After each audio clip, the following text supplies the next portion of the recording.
Olá, boa tarde. Você acompanha agora notícias do Brasil e do mundo desta sexta-feira. E olha só, todos os biomas brasileiros registraram queda no número de queimadas neste mês de outubro. A Mata Atlântica teve a queda mais expressiva nos focos de incêndio. Os dados do monitoramento de queimadas feito pelo Instituto Nacional de Pesquisas Espaciais revelou que no balanço prévio de outubro, todos os biomas brasileiros registraram queda nas queimadas em relação a 2020. Foram contabilizados 1.260 focos de incêndio, um número bem abaixo dos 2.368 registrados no mesmo período do ano passado. A Mata Atlântica teve a queda mais expressiva, de 46,7%. O Cerrado também apontou uma queda maior do que 40%. No ano passado, foram 11.946 focos nos primeiros 20 dias de outubro, contra 6.451 em 2021. Dessa forma, o total de queimadas detectadas pelos satélites do INPE caiu 45,9%. A Caatinga e o Pantanal tiveram redução de mais de 30% no total de pontos de queimadas localizados pelo Instituto. Já na Amazônia, os focos decresceram de 12.774 para 9.413, ficando com 26,3% a menos. Apesar das quedas, no cenário anual, a Caatinga, o Cerrado e a Mata Atlântica ainda registram um aumento nas queimadas. Segundo dados das áreas devastadas pelo fogo neste ano, o INPE identificou mais de 217 mil quilômetros quadrados afetados até o final de setembro. Mais de 560 mil vagas de trabalho temporário devem ser abertas neste fim de ano no país. Um levantamento da Associação Brasileira do Trabalho Temporário revelou que a maioria dessas contratações deve ser feita na indústria.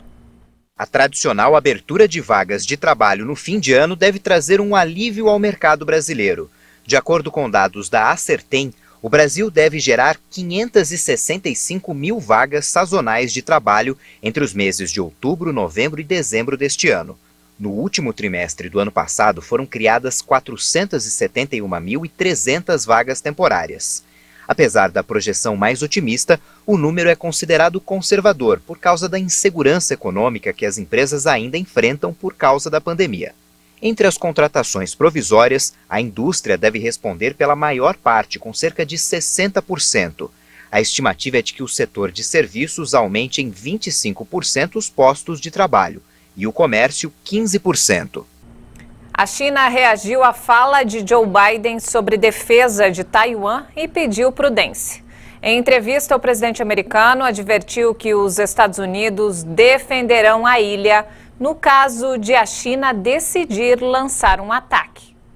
A fala de Joe Biden foi rapidamente respondida por Pequim, que alertou que os americanos devem atuar com prudência e se abster de enviar sinais equivocados.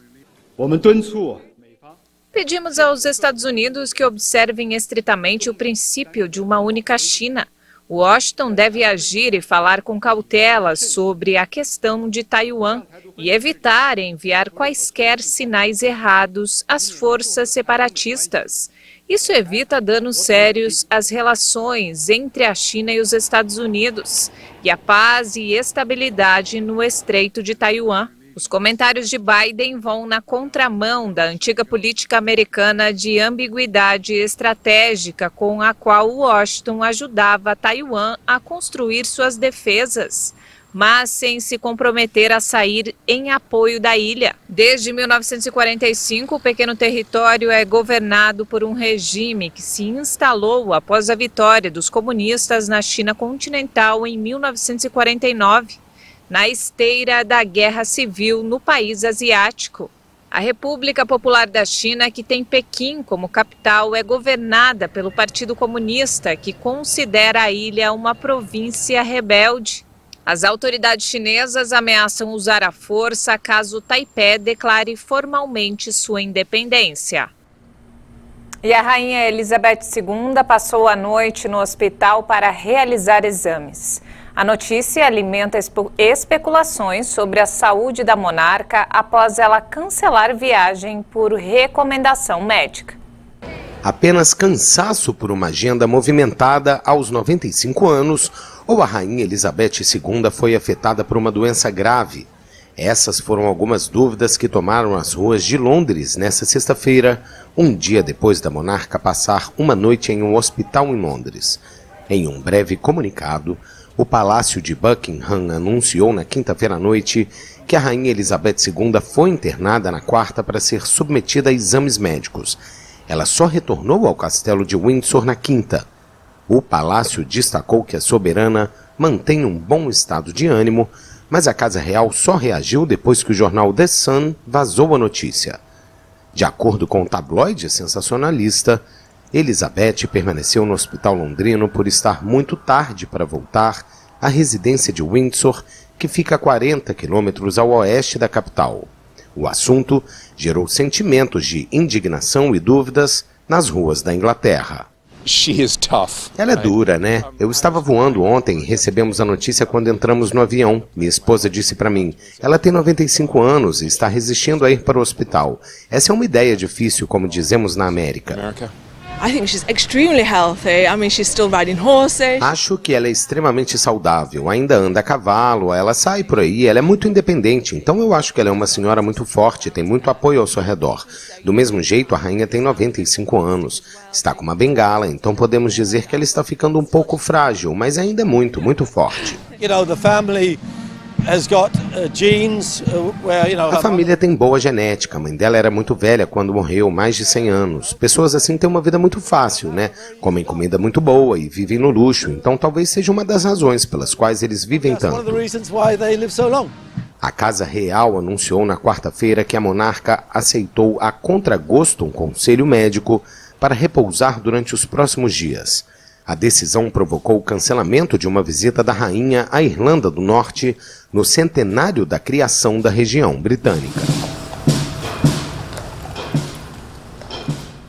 E o grande deserto do Atacama voltou a surpreender na primavera deste ano com um fenômeno raro e inesperado. O florescimento de flores que dependem de água e que se tornam fonte de pesquisa sobre a mudança climática global.